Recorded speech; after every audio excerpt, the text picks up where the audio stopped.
তুমি যেদিন বলেছিলে জীবনে ভালো থাকতে গেলে টাকার প্রয়োজনটা খুব বেশি, সেদিনই বুঝেছিলাম তুমি ছেড়ে যেতে চাইছো।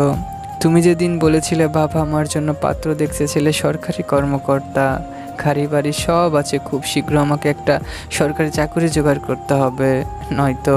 আমি বললাম থাক, আর বলতে হবে না। সেদিনই প্রথম অনুভব করলাম তোমার বুকের বাম পাশের জায়গায় আমি এক অচল খুচরা পয়সার মতো। বুকের 3 ইঞ্চি জায়গায় আমি যেখানে বেহিসাবি ছিলাম, সেখানে এখন বড়সড় হিসেবের মেশিন। যেদিন আমাদের শেষ দেখা হয়েছিল, তুমি বলেছিলে আমার থেকে ভালো কাউকে পাবে। আমি বুঝলাম তুমি মুক্তি নিলে। তারপর আমাদের আর কখনো কথা হয়নি, কখনো দেখা হয়নি। চাপা কান্নায় ঢেকে রেখেছি সবটুকু মুঘল স্মৃতির রাজ্য।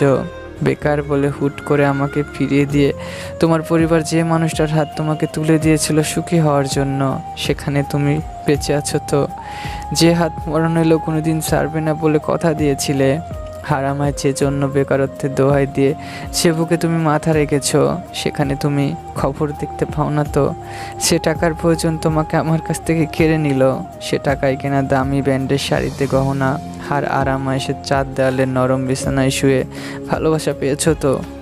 মন খারাপে মুখ লুকিয়ে রাখা বুক, জ্বর এলে মাথা রাখার হাত, কান্না পেলে আদর মাখা সুখ, এগুলো কি তুমি টাকায় কিনে পাও? জানো, আমি অনেক ঘুরেছি, হাটে মাঠে ঘাটে, কোথাও কোনো টাকার কেনা সুখ পাইনি আমি।